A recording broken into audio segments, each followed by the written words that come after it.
Shalom para penonton tanya jawab semuanya. Pada kesempatan ini kita akan membagikan sebuah video tentang tanya jawab Alkitab. Semoga video ini dapat memberikan kita pengetahuan serta edukasi dan jangan lupa untuk memberikan like, subscribe dan komen untuk channel ini ya. Terima kasih.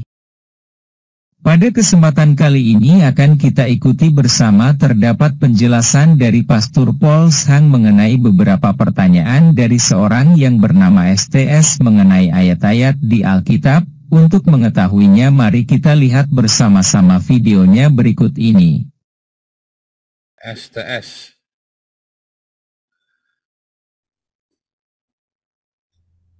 Shalom Pak Pastor Paul. Shalom. Ya, salam semua Bapak Ibu yang ada di link Zoom dan juga di YouTube. Saya ingin bertanya-tanya tentang Alkitab, terutama yang di Kejadian, boleh Pak? Boleh. Ya, saya ingin bertanya tentang yang ada di Kejadian 6 ayat 6 Pak, yang di mana Tuhan itu setelah melihat manusia begitu jahat ya, terus ada di Kejadian 6 ayat 6 itu tertulis bahwa Tuhan itu menyesal telah menciptakan manusia gitu. Ini maksud kata menyesal atau maksud ayat itu kira-kira pemaparan seperti apa ya Pak ya untuk yang Kejadian 6 ayat 6 ini tentang Tuhan menyesal itu? Apakah Tuhan memang pernah melakukan kesalahan atau seperti apa, kan kalau menyesal itu kan konotasinya ke situ Pak? Bukan. Itu penyesalannya versi Indonesia. Contoh kalau orang Amerika, kalau misalnya Pak kalau di Amerika pergi ke tempatnya orang meninggal, atau Pak lagi ketemu orang baru kenalan, oh kamu masih punya ayah? Oh ayah saya baru meninggal sebulan yang lalu. Terus, oh I'm sorry. Bukan I'm sorry karena aku nanya, bukan. Tapi aku ikut berduka. I'm sorry itu aku ikut menyesalinya, aku ikut meratap, ikut bersedih. Gitu. Jadi bukan I'm sorry karena aduh aku punya salah, aku harusnya nggak usah nanya ya. Kan bukan gitu kan. Ada orang meninggal gitu, I'm sorry. Apa kakakku tahun lalu meninggal. Oh ya? Oh I'm sorry to hear that. Gitu kan. Gitu Pak. Jadi bukan penyesalan karena bikin salah.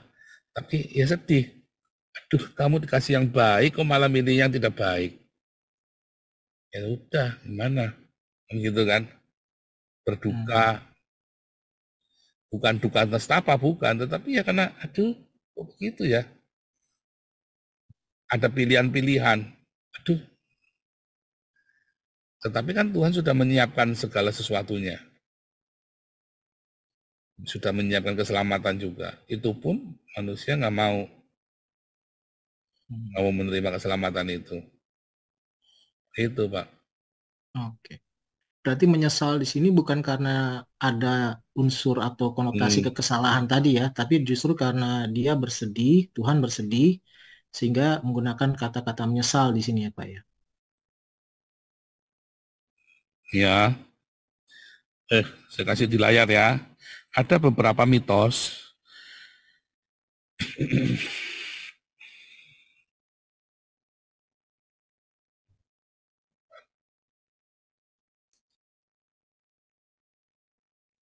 Satu, Tuhan menyesal. Kejadian 6 ya. Apakah Tuhan menyesal karena bikin salah? Tidak. Tetapi ada menyesal karena manusia, I'm sorry, ikut berimpak. Aduh, gitu loh ya. Seperti studi penyataan, melihat manusia memilih hal yang bodoh. Seperti kita melihat anak kita, ya dikasih, nih kamu ini ada uang, ini ada video games, ini ada buku. Lalu anak kita milihnya video games.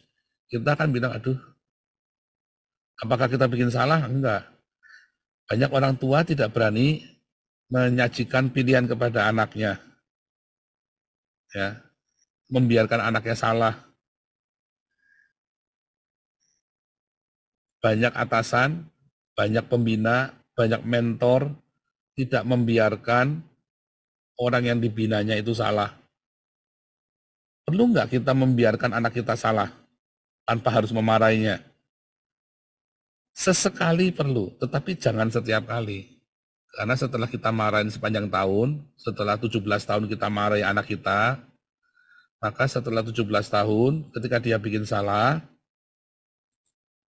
kita cuma kasih tahu salahnya tanpa kita harus menghakimi dia. Karena dia sudah nyesel-nyesel dia bikin salah. Tetapi kita harus amatin, dia ngerti nggak ya dia salah ya? Jangan-jangan dia nggak ngerti kalau dia salah lagi. Nah itu Tuhan sama kita juga begitu. Tapi orang tua kadang-kadang nggak mau ya didikte anaknya ya. Terutama ibu-ibu. Nah terutama ibu-ibu yang bawel itu ya. Sekali waktu.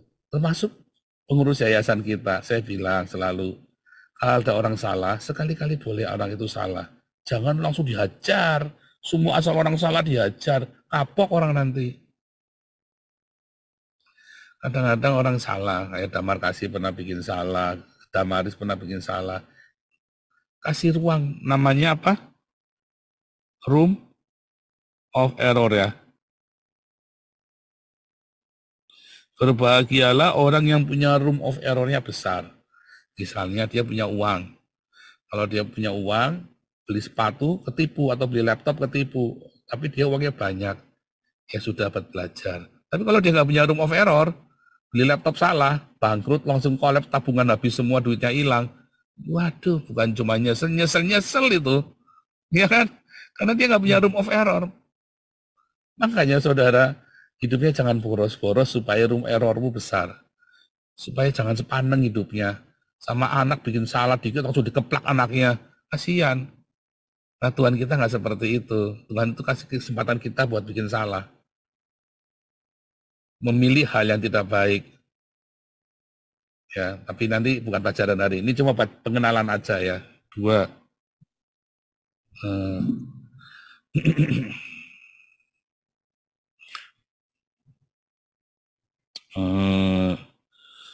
Tadi apa tadi? Saya tadi mau bilang Tuhan menyesal.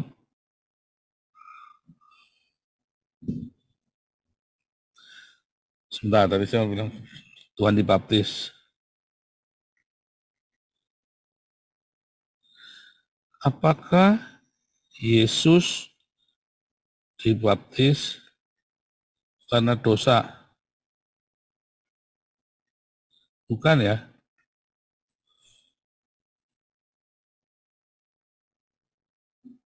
Sebentar ya. Sebentar.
Kejadian 2 ayat 17 ya.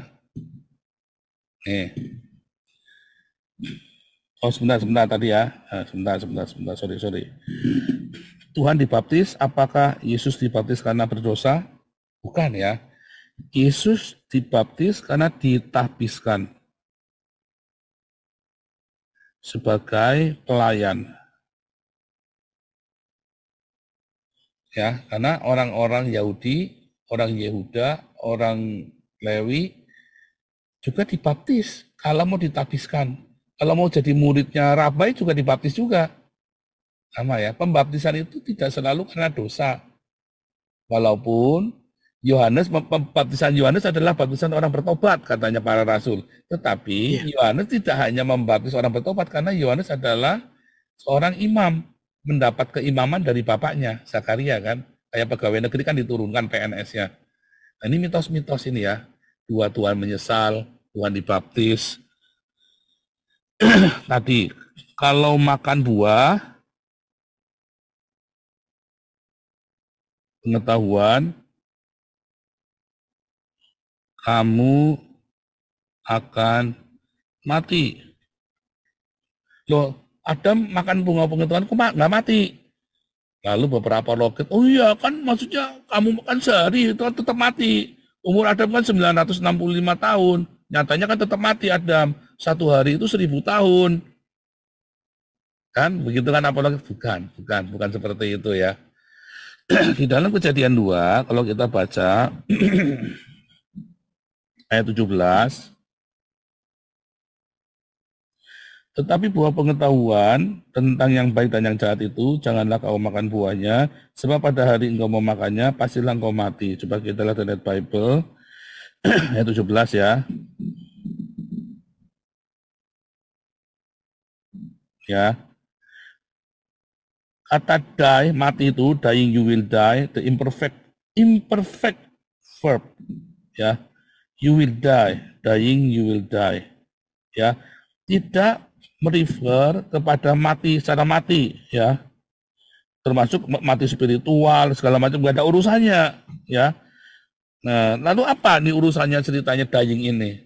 Oh, ini mati rohaninya? Enggak ada, bukan mati rohani. Tetapi apa yang dimaksud?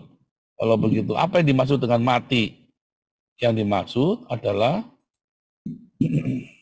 sebentar ya.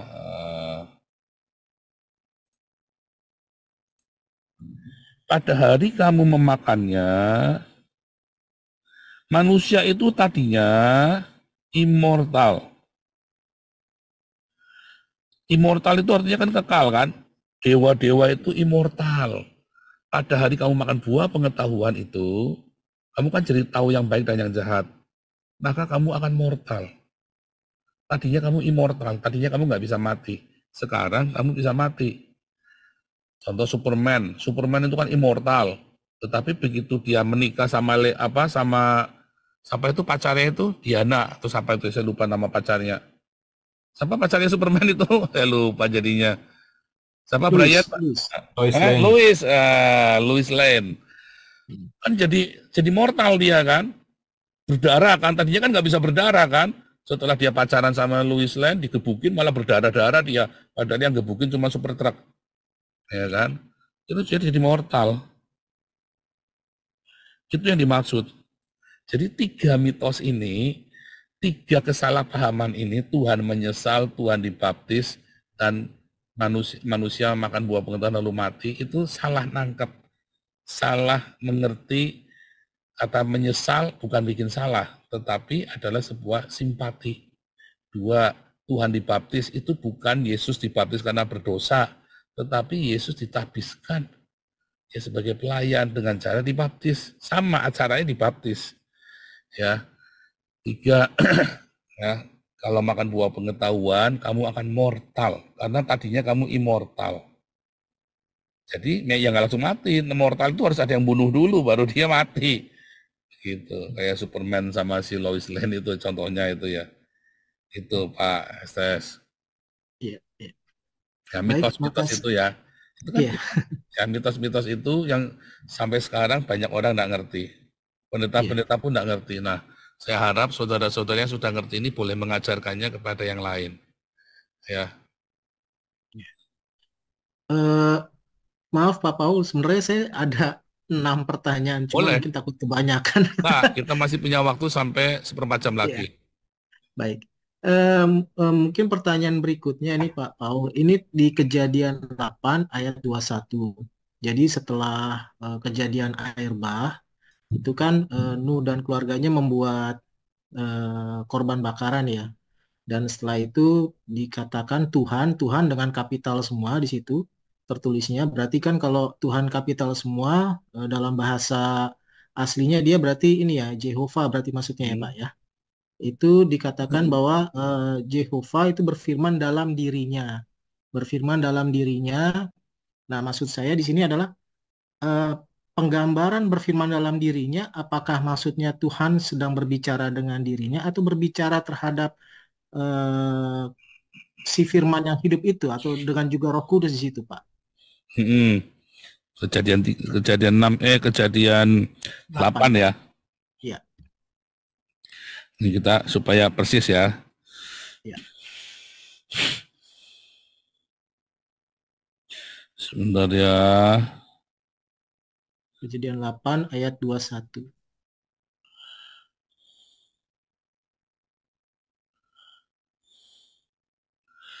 Ya, dalam hatinya ya. Ketika Tuhan mencium persembahan yang harum itu, sekarang kita lihat dari Bible ya. Paling gampang itu ngelihat dari Bible karena mendekati ya, walaupun tidak selalu tepat, tetapi mendekati, karena kalau dia ada yang salah, dia akan ini ya, lihat ya. Maka and the Lord smelled the soothing aroma and said to himself, ya, in his heart. Loh, Tuhan punya hati. Loh, Tuhan punya hati.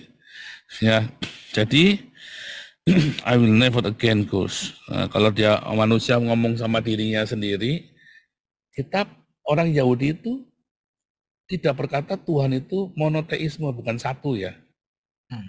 Makanya saya pernah bilang Tuhan itu juga bisa panteisme di mana-mana dan banyak tak terhingga. Makanya kata Elohim itu sama dengan kata Hasamayim, sama dengan kata Mayim, air. Hasamayim kan juga plural kan. Hasamayim itu langit itu. Karena nggak bisa dibagi. Bagaimana cara bagi langit? Ada berapa langit?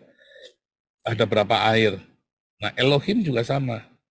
Nah, jadi ketika Elohim berbicara kepada dirinya sendiri, itu kan Elohim itu satu komunitas kan. Jadi ngomong ya itu seperti itu. Nah, makanya jangan berpikir bahwa Elohim itu seperti bapak tua yang cabul itu. Seperti kakek-kakek yang cabul itu. Jangan berpikir itu kakek tua satu, til satu, begitu, enggak. Karena itu adalah sebuah ambience. God is love. Ya, maka sang cinta berkata, ya, karena sang cinta itu. Enggak, jangan sampai ada manusia mati karena jangan sampai kita menghukum manusia karena dengan air lagi. Tapi kalau kita membedah lagi, merekonstruksi kejadianmu, apakah benar? Nah, sebenarnya tambah lagi, ada mitos lagi. Apakah benar Tuhan menghukum manusia? Apakah benar Tuhan menghukum manusia? Jahat sekali ya. Nah, enggak. Kalau kita lihat, mengapa bisa ada air bah? Apakah Tuhan yang ngasih air bah? Katanya dari Tuhan tidak ada yang tidak baik. Semua yang dari Tuhan kan baik. Iya. Manusia yang membuat air bah itu sendiri. Itu kan zaman es terakhir kan. Zaman es terakhir, di mana manusia serakah, dia pengen semua anget, akhirnya jadilah anget beneran kan. Banjir, semuanya meleleh. Maka jadi banjir, gara-gara manusia sendiri, dia bakar semua hutannya kan. Karena supaya hangat dan panjang hangatnya, nggak capek mereka kerjanya. Jahat kan karena serakah. Terus setelah banjir semuanya, gara-gara manusia sendiri. Makanya kemudian sang pencipta itu, sang cinta itu, dia bilang, jangan sampai manusia mati lagi karena begini lagi nih. Lalu mereka mulai diajarin. Ya kan, diajarin bagaimana bikin api, bagaimana diajarin. Makanya kan diajarin apa? Kamu boleh makan, sekarang boleh makan ternak. Makanan berbiji. Tadinya kan hanya makan makanan berbiji saja. Sekarang boleh makan binatang. Kamu boleh ini. Kenapa? Kenapa makan binatang? Supaya hangat kan badannya kan? Iya. Kan begitu kan logikanya kan. Sehingga kamu tidak perlu nebang segitu banyak pohon lagi kan. Dan kamu boleh dikasih boleh. Kenapa dulu tidak boleh makan binatang? Ya supaya jangan tamak. Tapi kan manusia selalu kecenderungannya. Dulu manusia tidak makan binatang. Kejadian 2 ya. Tumbuhan berbiji yang menjadi makanmu, tumbuhan tak berbiji menjadi makanan hewan. Lalu manusia Karena dingin, dia tamak, dia potong, itu hajar semua itu, semua hutan-hutan itu, karena dingin kan. Nah, setelah air bah, kenapa sih kudu dipotong? Kan kamu nggak perlu motong semuanya, nggak perlu bakar semuanya, sebagian kecil aja. Tapi kan malas maunya kerja sekalian. Orang itu kan maunya gitu sekalian, Pak. Sekalian nanggung. Nah, akhirnya jadilah air bah itu. Karena hutannya rusak semua, banjir, kebakaran di mana-mana, air es meleleh. Dan kemudian, udahlah sekarang kamu boleh makan binatang, kata Tuhan kan. Udah makan binatang, apakah tahu baik? Ya enggak, karena cenderung hatinya jahat. Setelah makan binatang, sekarang semua binatang disembelih, tahu rasanya enak, disembelih semua. Kadang-kadang binatang dibunuh bukan buat dimakan, buat senang-senang. Jadi sebenarnya siapa yang menghukum? Akhirnya punah. Beberapa binatang sekarang punah. Apakah Tuhan menghukum manusia dengan adanya global warming sekarang, dengan adanya banyak kepunuhan binatang-binatang? Sekarang, kalau zaman dulu, kita bisa mendengar binatang untuk menjadi tanda alam. Zaman dulu ya. Sekarang, kita bisa nggak? Kita sudah nggak bisa andalkan binatang buat tanda alam lagi. Karena binatang-binatang sudah menyesuaikan diri, yang namanya alam adalah pabrik-pabrik itu. Bukan gunung dan sungai lagi. Sehingga kita nggak bisa pakai patokan bahwa alam semesta itu adalah, binatang itu adalah pertanda alam semesta. Dulu kan bisa dengar suaranya kukuknya aja berapa kali nih, ya kan? Kita ngerti ayam jago berkokok berapa kali, kita ngerti akan terjadi apa. Sekarang udah nggak bisa. Mungkin 1-2 di hutan, kalau kita masih tinggal di pedalaman ya masih bisa. Kalau kita sudah tinggal di kota udah nggak bisa. Jam berapa ayam berkokok, kayak zaman dulu ada cerita bangunin matahari kan, si Jaka Tingkir itu kan. Si perempuannya bangunin matahari. Misalnya cerita seperti itu. Sebenarnya itu adalah suatu cerita bagaimana si perempuan ini kurang ajar bangunin itu kan. Akhirnya kan sekarang pembangunan di kota-kota ini membuat ayam berkokok di siang hari bolong kan. Jam 4 pagi ini ayamnya nggak berkokok, begitu jam 12 siang dia berkokok karena dia tidurnya siang, sepi. Pagi-pagi malam diskotiknya jedang-jedung, ayamnya nggak bisa tidur. Begitu siang-siang dia tidur kan, bangun ngokok dulu jam 12 siang. Misalnya begitu. Itu kan contoh. Gitu Pak. Jadi sebenarnya kita yang merusak sendiri, bukan Tuhan. Nah, lalu kita balik, apakah Tuhan berkata kepada dia? Enggak. Itu Sang Cinta itu selalu mengajarkan kepada kita bagaimana supaya manusia jangan bikin salah. Tadi room of error, arti Sang Cinta memberikan room of error, lalu kitanya serakah sampai kita nggak punya room of error lagi, sampai kita nggak bisa bikin salah lagi. Kenapa nggak bisa bikin salah? Kalau salah langsung mati soalnya. Kalau dulu salah nggak langsung mati kan, ada room of error. Oke, masih bisa diperbaiki cepetan. Oh ini di laptop salah, cepetan dikembaliin. Kenapa? Ya, tapi jauh. Ya udah nggak apa-apa, naik mobil sana, naik angkot. Pak, ini sudah beli laptop yang salah. Barangnya sudah barang murahan, tokonya juga kita nggak tahu karena kita ngejar murah. Saya mau ngembalikan barang pun nggak punya motor, ongkosnya buat keluar dari sini saja sudah nggak ada. Udah nggak ada room error, ya udah pasrah. Kan begitu Pak. Ya. Itu dalam sekali Pak. Jadi nggak sekedar cerita di situ saja, tapi ada lanjutannya. Terus lanjut pertanyaan lanjutnya. Ya, makasih Pak Paul. Terus yang berikutnya ini, kalau kita membaca atau informasi yang pernah saya tangkap ya, yang pernah saya dapat adalah bahwa kan kalau kitab Taurat yaitu Kejadian, Keluaran, Imamat, Bilangan, Ulangan itu kan penulisnya adalah Musa ya Pak ya. Nah, yang saya ingin tanyakan, ini Musa bisa menjelaskan terutama di kitab Kejadian sampai begitu detail tentang cerita penciptaan terus sampai air bah. Padahal dari zaman Musa sampai ke zaman Nuh, ya Nuh lah ya, itu kan sudah jauh dan bahkan sempat ada terputus untuk sampai ke zaman Adam adalah karena ada masa air bah tadi ya. Ini kira-kira di zaman atau mungkin ada informasi bagaimana kok Musa bisa sampai menuliskan sampai sebegitu detail, terutama di kitab Kejadian ini Pak. Apakah memang di zaman itu keturunan-keturunan dari, terutama keturunan-keturunan dari Abraham dan bahkan Abraham mungkin sampai ke Set itu selalu menceritakan atau apakah ada tertulis tentang suatu tulisan-tulisan sehingga mereka Musa di sini bisa menuliskan sampai begitu detail, Pak? Ya, ya mereka, saya tidak percaya wahyu-wahyu yang aneh-aneh ya. Saya percaya dengan narasi. Saya sangat percaya dengan narasi. Yang pertama kali mengerti tentang penciptaan kan Adam. Ya kan? Kita lihat nih Adam. Adam itu kurang ya. Lihat ini ya. Ini ada di buku saya Khilafah Terakhir ya. Ada di buku saya Khilafah Terakhir. Ini sedang dicopot dari Tokopedia, sedang saya urusin dari Shopee ya. Nanti saya sedang bikin edisi revisi ya, dan hanya tersedia dalam ukuran B5 ya. Nanti saudara ya, nah, sedang kita cetak ulang semuanya. Nanti akan didistribusikan oleh yayasan kita. Anda bisa pesan ke yayasan kita nanti ya saudara ya. Karena ini buku tentang sejarah. Jangan khawatir, ini bukan penistaan agama sebetulnya. Ini adalah buku sejarah. Sejarah, saya bikin sejarah dalam Sumerian ya, dalam satu garis summary-nya. Nah, itu di halaman ya, di halaman 11. Namanya kronologi Alkitab ya. Tuh. Jadi Adam ini kan kalau misalnya dihitung mundur kan Adam keluar dari Taman Eden tahun 4100. Ya, lalu usianya 930 tahun setelah ini. Karena kan umurnya dihitung setelah keluar dari Eden. Maka tahun 3184 ini Adam mati.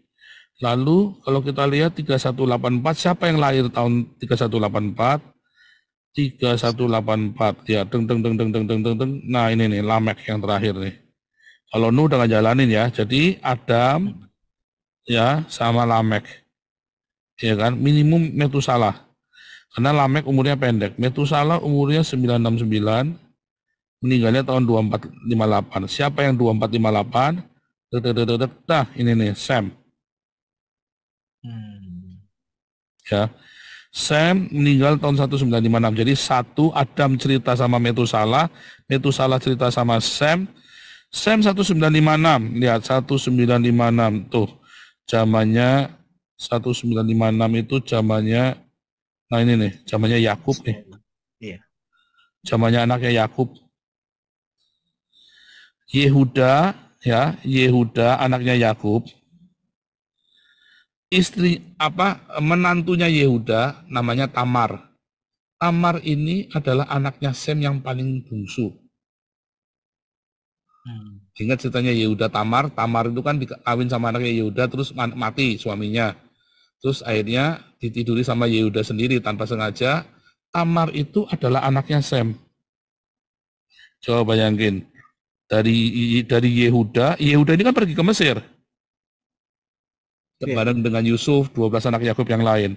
Lalu dalam 400 tahun ketemu sama Musa, Exodus. Jadi pendek sekali ya. Adam cerita ke Metusalah, Metusalah cerita sama Sem, Sem cerita sama Yehuda. Atau sama 12 anak Yakub. Lalu mereka pergi ke Mesir. Disitulah mulai cerita kejadian. Kisah kejadian 1, 2, sampai kejadian 11. Bahkan sampai kejadian 47 kan, sampai mereka di Mesir. Hanya berapa generasi? 1, 2, ya Adam. Jadi ini kakek buyut. Ya kan? Nggak jauh kan? Bukan harus melewati, kalau Al-Quran itu pun sampai panjang sekali sanad parawinya itu kan. Kalau ini kan pendek. Adam cerita Metusalah, Metusalah cerita sama Sem, Sem cerita sama Yehuda, Yehuda cerita sama bapaknya Musa, bapaknya Musa cerita sama Musa. Deket banget. Ya kan? Gitu. Ya kan? Deket sekali kan usianya kan? Sanad parawinya pendek sekali. Jadi Adam yang tahu tentang kejadian, kisah tentang penciptaan. Gitu. Nah,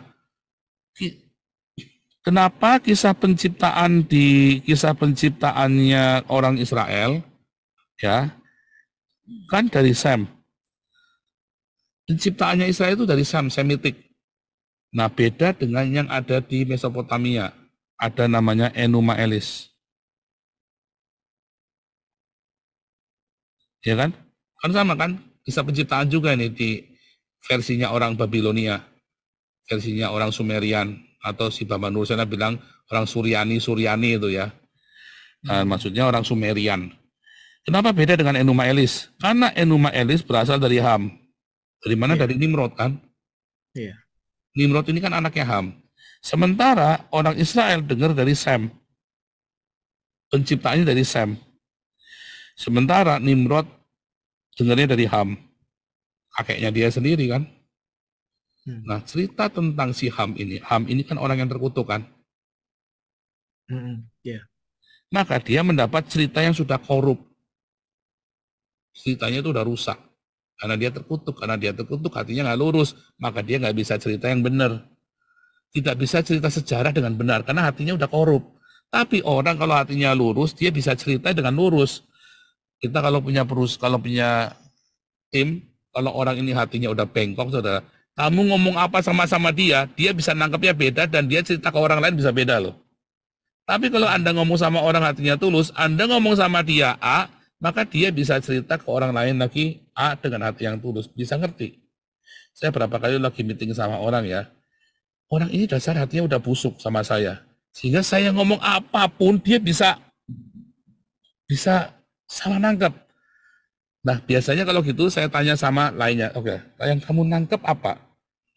Dan saya tahu orang ini tulus sama saya, orang ini baik sama saya, sehingga ketika saya ngomong, saya tanya dia, kamu nangkep nggak yang saya ngomong? Terus dia cerita ulang, iya maksudnya kamu kan begini kan? Iya, terus saya bilang sama orang itu, kenapa kamu nggak nangkep sementara orang itu nangkep? Dari situ saya tahu kamu itu hatinya nggak benar, orang itu hatinya benar.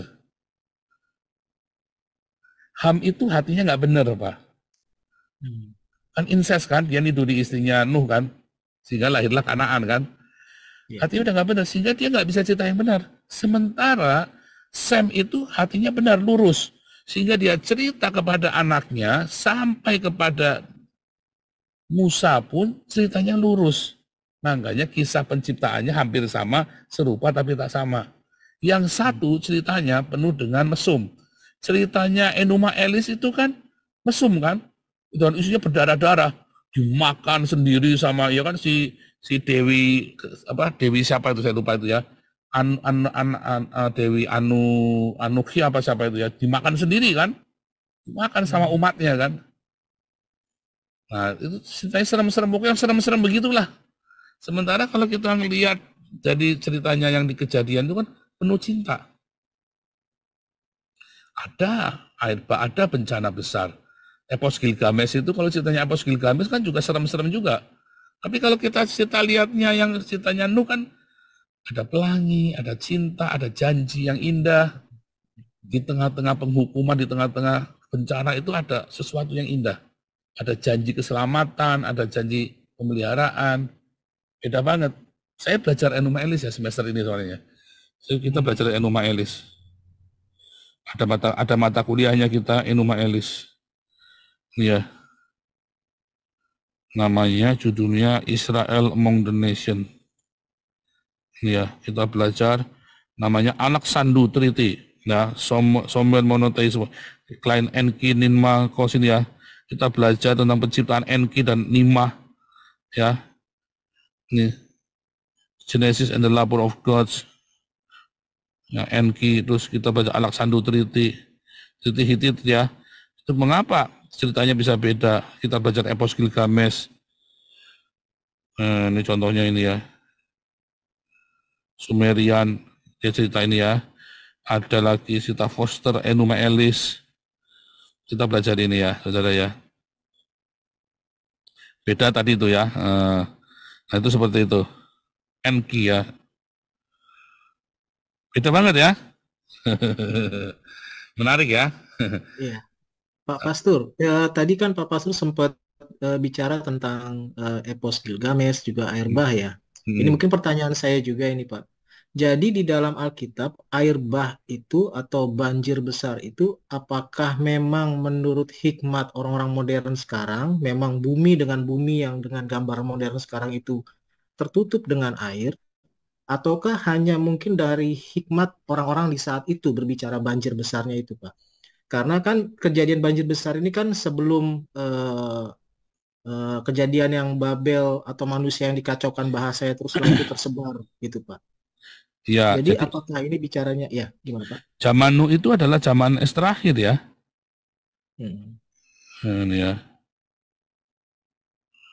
Zaman Nuh itu adalah mana tadi?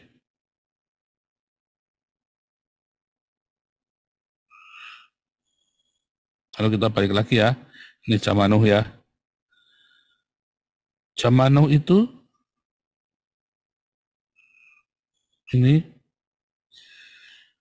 ini adalah zaman es terakhir. Ini adalah zaman es pertama. Ini ada megalitikum, neolitikum udah banyak ya. Pokoknya ini zaman es terakhir, zamannya Nuh ini. Ya. Es terakhir mencair. Di zaman Nuh ini ya, maka semua binatang mati. Semua mamut, dinosaurus dan yang lainnya itu mati semua. Ya, di zaman itu. Karena banjir benar-benar menutupi seluruh permukaan. Benar-benar banjir. Jadi binatang-binatang purba ada nggak binatang? Ada, dinosaurus itu ada semua ya. Kalau dikatakan ular adalah binatang yang paling cerdik dari antara segala binatang yang ada di muka bumi. Kejadian 1 itu ya. Kejadian 3 ayat 1. Sebenarnya mereka lagi cerita apa? Reptil.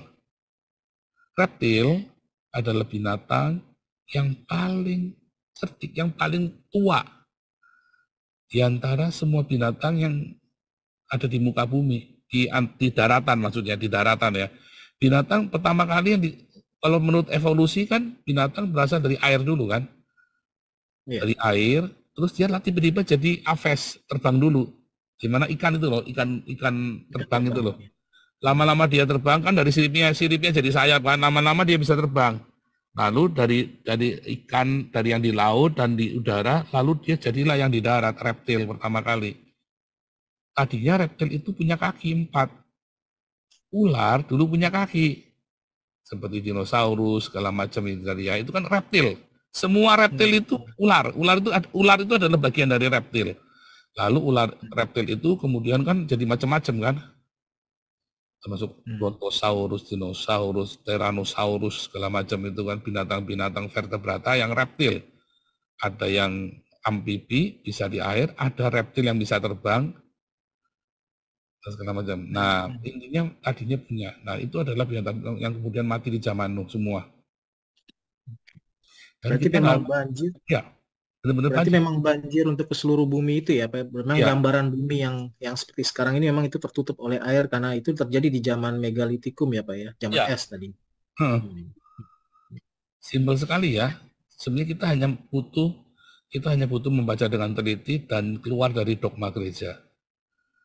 Nanti kita akan melihatnya dengan clear sekali. Dan Alkitab menceritakan proses terjadinya binatang pun urut ya. Hendaklah laut berkeriapan ikan-ikan di laut, binatang-binatang laut, dan burung-burung di udara. Baru pada hari ke-6, jadilah binatang-binatang di darat. Ya kan? Dan manusia. Ya. Ajaib ya, bisa sama begitu ya. Oke. Mungkin ini terakhir ini Pak ya. Ya. Ini saya langsung lompat Pak ke kejadian 21 yang tentang Abraham Pak. Tentang Abraham waktu mengusir Hagar dan Ismail. Gitu. Jadi kan di kejadian 21 ayat 14 itu, coba saya sambil buka Alkitab juga nih Pak. Bentar ya. Ayat 14. Iya. 21 ayat 14. Jadi di situ dikatakan keesokan harinya pagi-pagi Abraham mengambil roti serta sekirbat air dan memberikannya kepada Hagar. Ia meletakkan itu beserta anaknya di atas bahu Hagar.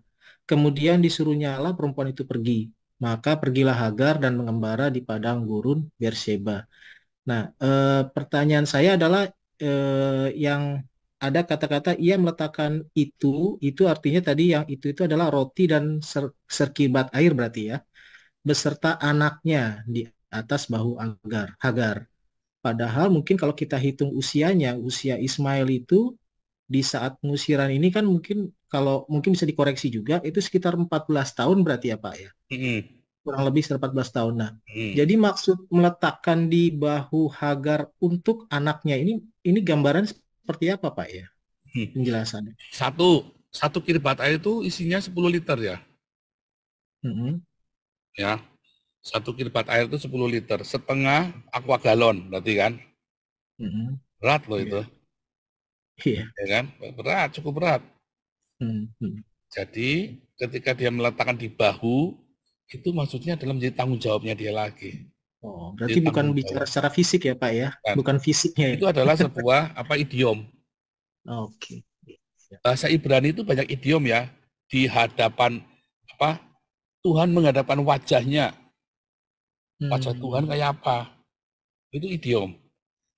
Bahasa Ibrani itu karena kosakatanya cuma 8.000.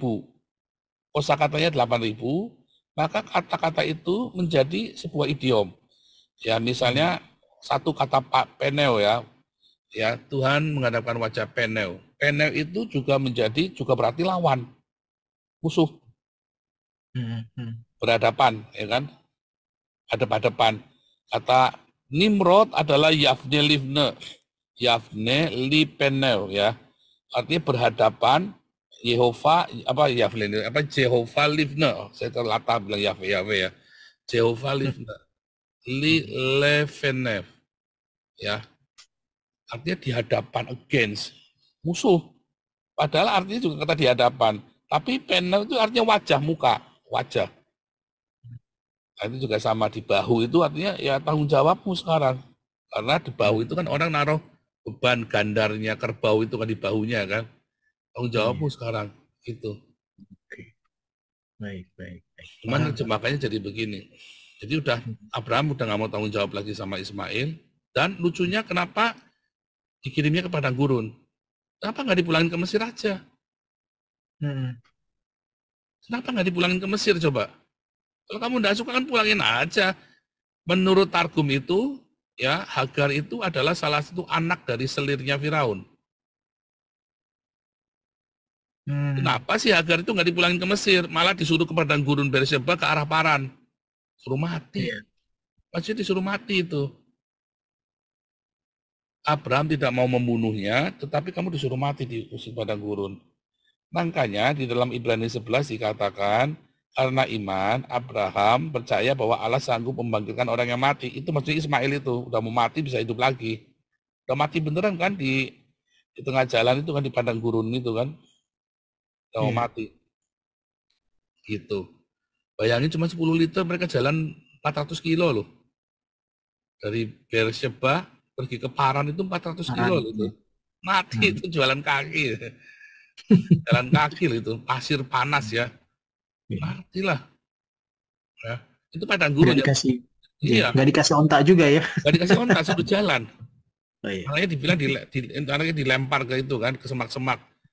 Suruh jalan itu. Panasnya 48 derajat Celcius. Udah umum itu air itu telur setengah mateng. Ya kan? Iya. Suruh mati. Tapi ternyata hidup yang nggak mati ya. Makanya Abraham berkata, Allah sanggup menghidupkan orang yang sudah mati. Makanya ketika disuruh menyembelih Ishak, dia berangkat. Tuhan pasti akan memelihara. Tuhan pasti akan memelihara Ishak. Ya kan? Tuhan sanggup menghidupkan yang mati, katanya Abraham kan di tahun 2011. Ajaib ya? Ajaib, Pak. Luar biasa. Iya. Ya. Mungkin itu Pak Paul, terima kasih nih buat penjelasannya. Saya merasa terberkati juga nih, dan banyak pertanyaan-pertanyaan saya juga sudah mulai terjawab ya Pak ya. Iya, mungkin rajin-rajin Pak. Senang juga kalau banyak yang nanya. Iya. Oke, Terima kasih Pak Paul. Oke, God bless you Pak STS. Ya, God bless terima you too, kasih. Pak.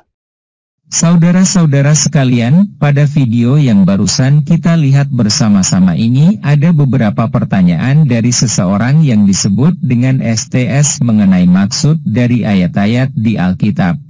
Saudara STS menanyakan tentang penafsiran-penafsiran dari ayat-ayat di Alkitab yang dia tanyakan seperti Kejadian 6 ayat 6 di mana di situ dikatakan Tuhan telah menyesal karena menciptakan manusia. Lalu dia juga menanyakan tentang kitab Taurat yang ditulis oleh Musa, kenapa Musa bisa begitu detail menceritakan kisah Nabi Nuh seperti yang ditulis di Alkitab. Dan pertanyaan terakhir mengenai Kejadian 21 ayat 14 yang menceritakan kisah tentang Abraham waktu mengusir Hagar. Dari pertanyaan-pertanyaan itu kita semua tahu bahwa Pastor Paul sang menjawab dan menjelaskan satu persatu dengan panjang lebar dan sangat jelas. Mengenai bagaimana jawaban serta penjelasan itu silahkan para penonton menilai sendiri. Dan jangan lupa untuk menanggapi dan memberikan pendapatnya dengan cara menulis di kolom komentar. Terima kasih. Jawabannya lihat ayat di Alkitab. Kejadian 6:6 Maka menyesalah Tuhan, bahwa ia telah menjadikan manusia di bumi, dan hal itu memilukan hatinya. Kejadian pukul 8.21 ketika Tuhan mencium persembahan yang harum itu, berfirmanlah Tuhan dalam hatinya, aku takkan mengutuk bumi ini lagi karena manusia, sekalipun yang ditimbulkan hatinya adalah jahat dari sejak kecilnya, dan aku takkan membinasakan lagi segala yang hidup seperti yang telah kulakukan. Kejadian pukul 21.14 keesokan harinya pagi-pagi Abraham mengambil roti serta sekirbat air dan memberikannya kepada Hagar. Ia meletakkan itu beserta anaknya di atas bahu Hagar, kemudian disuruhnyalah perempuan itu pergi. Maka pergilah Hagar dan mengembara di padang gurun Berseba.